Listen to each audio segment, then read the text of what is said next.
नमस्कार दोस्तों, the political वे में आप सभी का स्वागत है। मेरा नाम ईश्वर तिवारी और आज इस वीडियो में हम बात करने वाले हैं पॉलिटिकल साइंस के एक बहुत ही ज्यादा इंपॉर्टेंट टॉपिक के बारे में, जो है सेकुलरिज्म। सेकुलरिज्म को आप जानते ही, इसे बोलते हैं हिंदी में धर्मनिरपेक्षता। इसी के आधार पर कई साम्राज्य बने हैं और बिगड़े हैं, और जानेंगे इसी वीडियो में कि पॉलिटिकल साइंस में धर्मनिरपेक्षता सेकुलरिज्म का क्या रोल है और कैसे ये वेस्टर्न कंट्रीज से और भारत जैसे बहुत बड़े डेमोक्रेटिक कंट्री से कैसे अलग है। जानेंगे सभी इसी वीडियो में। ये बहुत ही ज्यादा इंपॉर्टेंट टॉपिक है for the IAS means aspect. So without wasting a single minute, let's get going. But before starting the video, I must tell you, अगर आप UGC नेट और सिविल सर्विस एग्जाम की तैयारी कर रहे हैं तो द पॉलिटिकल पे आपके साथ है। इस चैनल पर आपको पॉलिटिक्स से रिलेटेड सभी जानकारियां दी जाएगी। वीडियो के सही लगने पर आप हमारे चैनल को लाइक और सब्सक्राइब जरूर करें और लेटेस्ट वीडियो के नोटिफिकेशन के लिए सब्सक्राइब के बगल में दिए बेल आइकन को जरूर प्रेस करें, जिससे लेटेस्ट वीडियो की नोटिफिकेशन आपको सबसे पहले और सबसे तेज मिल सके। चलिए शुरू करते हैं। सबसे पहले हम बात करेंगे कि सेकुलरिज्म होता क्या है। सेकुलरिज्म को हिंदी में बोलते हैं नास्तिकता। मतलब एक ऐसा व्यक्ति जो किसी भी धर्म में विश्वास नहीं रखता, वो भगवान के एग्जिस्टेंस को नहीं मानता, वो सिर्फ और सिर्फ नास्तिक है, उसको किसी धर्म से कोई मतलब नहीं है, उसे बोलते हैं सेकुलर। और यही एक करेक्ट वर्ड है सेकुलर को डिफाइन करने का। इसी के साथ हम अब मॉडर्न एस्पेक्ट में देखें तो सेकुलरिज्म को अब लिबरलिज्म की फॉर्म में कन्वर्ट करके देखा जाता है, जिससे स्टेट और वहां पर रहने वाले लोगों को बेनिफिट मिल सके सेकुलरिज्म के बिहाफ पर। तो इस सेकुलरिज्म को अलग अलग तरीके से डिफाइन किया गया है। सबसे पहले आता है ह्यूमनिज्म, मतलब मानवतावाद। मानवतावाद को आपको पता ही है, ये सेकुलरिज्म से ऊपर उठकर देखा जाता है। इसमें किसी व्यक्ति का कोई भी धर्म हो, वो सबसे पहले बस मानवता को इंपॉर्टेंस देता है। उसकी नजर में सभी इक्वल होते हैं। वो जात पात रंग भेद धर्म के नाम पर कभी भी किसी से कोई भेदभाव नहीं करता, और इसी को सेकुलरिज्म के अंडर में भी कई डेमोक्रेटिक कंट्री के अंडर में डिफाइन किया गया है। दूसरा आता है न्यूट्रलिज्म। ये एक तटस्थतावाद सिद्धांत है। मतलब इसमें किसी व्यक्ति का कोई भी धर्म हो, वो किसी भी धर्म में इंटरफेयर नहीं करता, वो बस अपने काम से काम रखता है और अपनी ही नीतियों पे चलता है और उनको आगे बढ़ाता है। उसको किसी भी धर्म जाति से कोई मतलब नहीं होता, ना ही वो बिलीव करता है उनके दूसरे धर्म में इंटरफेरेंस करने पर। तो इसे बोलते हैं न्यूट्रलिज्म। ये एक तटस्थतावादी सिद्धांत है। और इसी के अंदर में तीसरा पॉइंट आता है, वो है कंजर्वेटिज्म। इसे बोलते हैं रूढ़िवादिता। मतलब कोई व्यक्ति अपने धर्म विशेष को लेकर इतना कट्टर हो जाता है कि सामने वाले धर्म पर वो हावी होने लगता है। उसको अपने धर्म के अलावा सारे धर्म बेकार लगने लगते हैं। वो अपने धर्म को ही सुपीरियर बनाने में लग जाता है और अपने धर्म की मान्यताओं को ही बढ़ाता जाता है। इसे बोलते हैं कंजर्वेटिज्म। मतलब अपने धर्म को लेके कंजर्व रहना, उनको रूढ़िवादी विचारधारा के अंतर्गत उसको आगे बढ़ाना। तो आई होप आपको समझ में आ गया होगा कि सेकुलरिज्म होता क्या है। अब हम बात करते हैं कि सेकुलरिज्म आया कहां से है। सेकुलरिज्म मतलब धर्मनिरपेक्षता। इस शब्द का सबसे पहले जो प्रयोग हुआ था वो बर्किंघम के, मतलब लंदन के जॉर्ज जैकब होलियाक ने सन 1846 के दौरान इस वर्ड का यूज किया था। इस वर्ड को अपने प्रयोग में लेके आए थे। इसमें उन्होंने कहा कि अनुभव द्वारा मनुष्य जीवन को बेहतर बनाने के तौर तरीकों को दर्शाने के लिए ये जो वर्ड है सेकुलर, ये आस्तिकता और नास्तिकता से ऊपर उठकर धर्म ग्रंथों में उलझे बगैर मनुष्य मात्र के शरीर, मानसिक, चारित्रिक, बौद्धिक स्वभाव को उच्चतम संभावित बिंदु तक विकसित करने के लिए प्रतिपादित ज्ञान और सेवा ही धर्मनिरपेक्षता है। मतलब उन्होंने कहा कि आस्तिकता और नास्तिकता से दूर हटते हुए केवल और केवल अगर व्यक्ति अपने शारीरिक, मानसिक, चारित्रिक और बौद्धिक स्वभाव के जो उच्चतम हाईएस्ट पॉइंट होते हैं उनको डेवलप करता है, तो उसी को ही बोलते हैं धर्मनिरपेक्षता, सेकुलरिज्म। धर्मनिरपेक्षता या पंथ निरपेक्ष, मतलब कि किसी धर्म में ना पढ़ते हुए या किसी पंथ को ना अपनाते हुए बस सेकुलरिज्म को धार्मिक संस्थानों, मतलब रिलीजियस इंस्टीट्यूशन और धार्मिक उच्च पदाधिकारियों से सरकारी संस्थानों व राज्य का प्रतिनिधित्व करने वाले शासनादेशित लोगों के पृथ्वीकरण का सिद्धांत है। कहने का मतलब है कि जो सेकुलरिज्म वर्ड है वो रिलीजियस इंस्टीट्यूशन को, गवर्नमेंट इंस्टीट्यूशन को और रिप्रेजेंटेटिव इंस्टीट्यूशन को अलग करता है, जिससे उनका काम बिना किसी रिलीजियस इंटरफेरेंस के कंटिन्यू हो सके। और यही एक लॉ आज पॉलिटिकल इंस्टीट्यूशन का मेन कॉन्सेप्ट बना हुआ है। मतलब कि सेकुलरिज्म जो वर्ड है वो स्टेट गवर्नमेंट को रिलीजियस इंस्टीट्यूशन में इन्वॉल्व होने से रोकता है, जिससे state government without any hesitation और रिलीजियस इंस्टीट्यूशन के दबाव में आए अपने काम को कंटिन्यू कर सके। इसलिए ये जो सेकुलर वर्ड है वो गवर्नमेंट इंस्टीट्यूशन को और रिलीजियस इंस्टीट्यूशन को अलग अलग करके रखता है।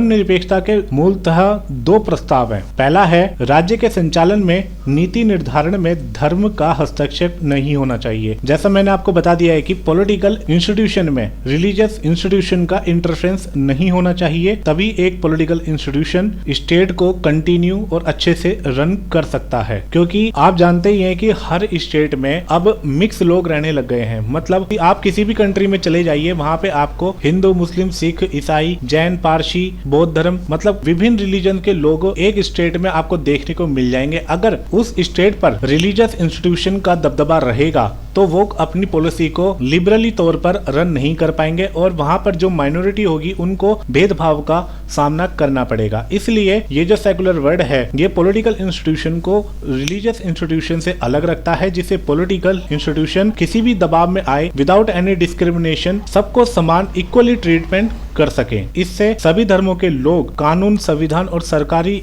नीति के आगे समान समझे जाते हैं। तो आई होप आपको पूरा समझ में आ गया होगा कि धर्मनिरपेक्ष क्या है, सेकुलरिज्म क्या है। वैसे तो सेकुलरिज्म का हिंदी वर्ड ही है धर्मनिरपेक्ष, या इसको बोलते हैं पंथ निरपेक्ष। धर्मनिरपेक्ष मतलब किसी भी धर्म में ना पड़ते हुए, ना किसी धर्म को डोमिनेंस में रखते हुए। पंथ निरपेक्ष मतलब स्टेट का कोई धर्म नहीं होगा, वो इक्वली ट्रीटमेंट करेगा उस स्टेट में रहने वाले सभी रिलीजियस ग्रुप से। तो हम इंडिया की बात कर लेते हैं कि इंडिया में जो वर्ड है सेकुलरिज्म का, ये कहां तक एग्जिस्ट करता है। आप इसी ग्राफ को देख के समझ सकते हैं। ये पहले वैसे तो मैंने विकिपीडिया से लिया है, तो इसमें आप देख सकते हैं भारत में जो हिंदुइज्म की पॉपुलेशन है वो अप्रोक्सीमेटली 80% के आसपास है। इस्लाम की है 14.2, क्रिश्चियन की है 2.3, सिखिज्म की है 1.7, बुद्धिज्म के 0.17 और इसमें कुछ ट्राइबल एरिया भी आ जाते हैं जिसमें जिनकी पॉपुलेशन टोटल है 0.5%। जैनिज्म आता है आपका 0.4% और ऐसे भी धर्म है जिनका कोई रिलीजन नहीं है, वो है 0.25% और बाकी तो अदर ही है। आपको पता होगा कि हमारे संविधान की प्रीएम्बल में एक ही बार अब तक संशोधन हुआ है और वो भी हुआ है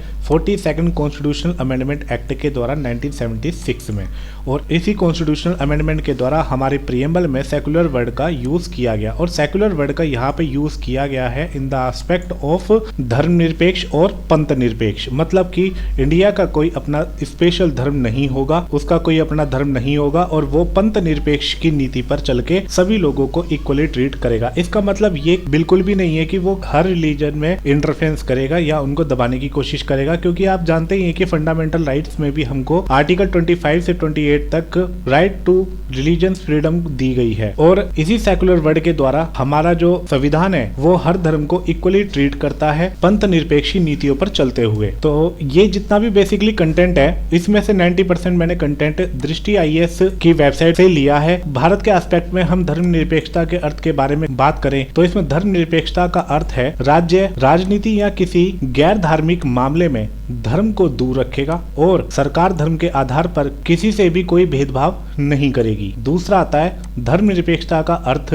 किसी धर्म का विरोध करना नहीं है, बल्कि सभी धर्मों को अपने धार्मिक विश्वासों और मान्यताओं को पूरी आजादी से मनाने की छूट देता है। धर्मनिरपेक्ष राज्य में उस व्यक्ति का भी सम्मान होता है जो किसी धर्म को नहीं मानता। धर्मनिरपेक्षता के संदर्भ में धर्म व्यक्ति का नितांत और निजी मामला है, मतलब ये एक प्राइवेट अफेयर है फॉर द इंडिविजुअल, जिसमें राज्य तब तक हस्तक्षेप नहीं करता जब तक विभिन्न धर्मों की मूल धारणाओं में आपस में टकराव की स्थिति उत्पन्न ना हो जाए। ये बिल्कुल सही बात है कि हमारा जो कॉन्स्टिट्यूशन है वो किसी भी धर्म में तब तक इंटरफेयर बिल्कुल नहीं करता जब तक कि वो धर्म आपस में ही किसी मूल धारणाओं को लेकर आपस में नहीं टकरा जाते। जैसे बाबरी मस्जिद के केस में हिंदू और मुस्लिम में जो बहस छिड़ी हुई थी उसका जो कंक्लूजन है वो आपको पता होगा कि रिसेंटली में ही निकला है और इसमें सुप्रीम कोर्ट का ही जजमेंट मान्य है। तो ये एक अच्छा एग्जाम्पल है इस लाइन का। दूसरा आता है धर्मनिरपेक्षता के संवैधानिक दृष्टिकोण। अब इसके कॉन्स्टिट्यूशनल अप्रोचेस क्या क्या हैं इनके बारे में हम बात कर लेते हैं। भारतीय परिप्रेक्ष्य में संविधान के निर्माण के समय से ही इसमें धर्मनिरपेक्षता की अवधारणा निहित थी, जो संविधान के भाग 3 में मौलिक अधिकारों में धार्मिक स्वतंत्रता का अधिकार अनुच्छेद 25 से 28 तक स्पष्ट होती है। मतलब कि फंडामेंटल राइट्स में आर्टिकल 25 से 28 तक भारत के प्रत्येक व्यक्ति को इंडिविजुअल राइट के तौर पर धार्मिक स्वतंत्रता का अधिकार दिया गया है। भारतीय संविधान में पुनः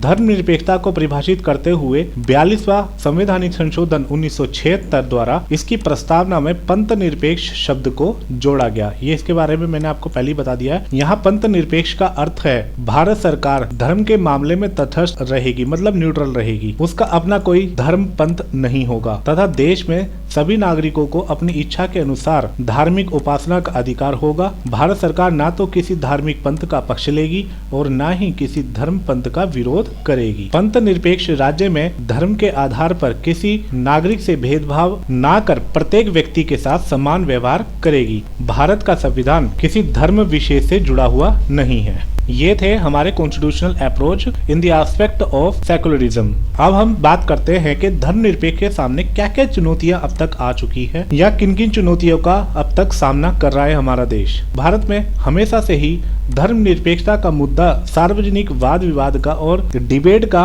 मौजूदा मुद्दा रहा है, जहां एक तरफ हर राजनीतिक दल धर्मनिरपेक्ष होने की घोषणा करता है, वहीं धर्मनिरपेक्षता के संदर्भ में कुछ पेचीदा मामले में हमेशा चर्चाओं में बने रहते हैं, जो समय समय पर अनेक प्रकार की चिंताओं के साथ धर्मनिरपेक्षता के समक्ष चुनौतियां उत्पन्न करते रहते हैं। मतलब साफ है कि हर पॉलिटिकल पार्टी अपने आप को धर्मनिरपेक्ष होने का दावा तो करती है, लेकिन कहीं ना कहीं वो धर्मनिरपेक्षता के संदर्भ में अपने आप को इन्वॉल्व करती रहती है। जैसे कि हम बात कर लें 1984 में जो दंगे हुए थे, उससे दिल्ली और देश के अन्य हिस्सों में लगभग 2700 लोग मारे गए थे। वर्ष 1990 में हजारों कश्मीरी पंडितों को घाटी का मतलब यहाँ पे कश्मीर की घाटी है, कश्मीर की घाटी से अपना घर छोड़ने के लिए विवश होना पड़ा था। वर्ष 1992 से 93 मतलब 1992 से 1993 के बीच में मुंबई में दंगे हुए थे। और वर्ष 2003 की बात करें तो गुजरात दंगे में, जिसमें मुस्लिम समुदाय के लगभग 1000 से अधिक लोगों की जान गई थी और लगभग 250 से ज्यादा कार सेवकों को इस दंगे के दौरान जिंदा जला दिया गया था। और गो हत्या के रोकने के आड़ में धार्मिक और नस्लीय हमले भी आपने कई बार सुने ही होंगे। नागरिकता संशोधन अधिनियम CAA और national register for citizenship bill NRC,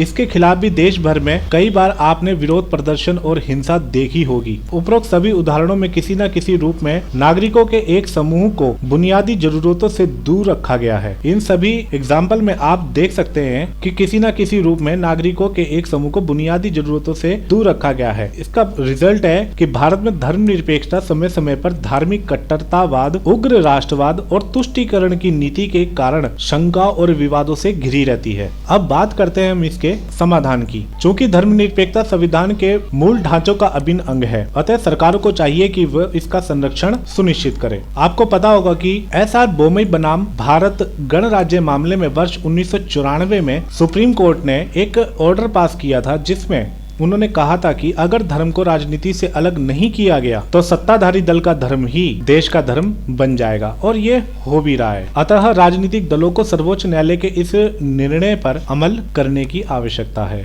directive principle of state policy में आर्टिकल 44 के तहत यूनिफॉर्म सिविल कोड यानी एक समान नागरिक संहिता, जो कि धर्मनिरपेक्षता के समक्ष चुनौती प्रस्तुत करती है, को मजबूती से लागू करने की आवश्यकता है। क्योंकि आपको पता होगा कि हमारे देश में भी Muslim personal law board, Hindu code bill, कई अलग अलग तरीके के कानून जो है चलते रहते हैं, तो उनको हटाकर हमारे देश में यूनिफॉर्म सिविल कोड को लागू करना चाहिए, वो भी मजबूती के साथ, जिससे धर्मनिरपेक्षता की जो चुनौतियां हैं उनको कम किया जा सके। किसी भी धर्मनिरपेक्ष राज्य में धर्म विशुद्ध रूप से व्यक्तिगत मामला है, अतः जनप्रतिनिधियों को चाहिए कि वे इसका प्रयोग वोट बैंक के लिए ना करें और वो इससे बचे। ये बहुत ही ज्यादा इम्पोर्टेंट पॉइंट्स हैं, जिसका यूज हर पॉलिटिकल पार्टी को करना चाहिए, जिससे हमारा जो संविधान है वो सेकुलरिज्म की फॉर्म पर पंथ निरपेक्ष नीति को कंटिन्यू फॉर्म कर सके। अब बात करते हैं भारतीय धर्मनिरपेक्षता और पश्चिमी धर्मनिरपेक्षता में क्या अंतर है, क्योंकि सेकुलरिज्म बेसिकली आया तो पश्चिम के देशों से ही है। तो हम ये भी जान लेते हैं कि भारत के एस्पेक्ट में और पश्चिमी देशों के एस्पेक्ट में धर्मनिरपेक्ष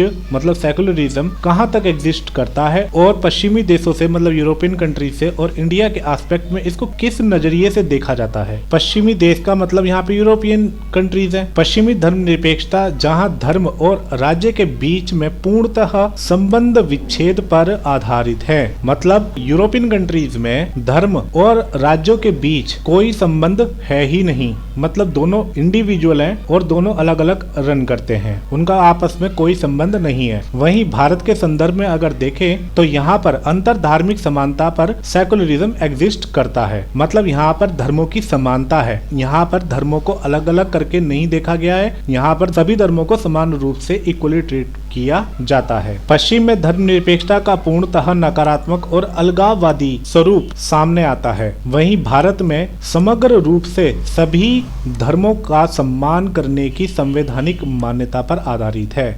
मतलब समझ में आया कि वेस्टर्न कंट्रीज में जो सेकुलरिज्म है वहां पर उसका जो इम्पैक्ट है वो कम्प्लीटली नेगेटिव है और अलगाववादी है, जबकि भारत के एस्पेक्ट में अगर हम इसको देखें तो ये समग्र रूप से सभी धर्मों का सम्मान करने वाला है और संवैधानिक मान्यताओं पर आधारित है। अब आते हैं हम कंक्लूजन पे। कंक्लूजन में कहा जा सकता है कि भारतीय राज्य का धर्मनिरपेक्ष चरित्र वस्तुतः इसी वजह से बरकरार है कि वह धर्म को राजधर्म के रूप में मान्यता प्रदान नहीं करता है। इस धार्मिक समानता को हासिल करने के लिए राज्य द्वारा अत्यंत कॉम्प्रिहेंसिव पॉलिसी अपनाई गई है।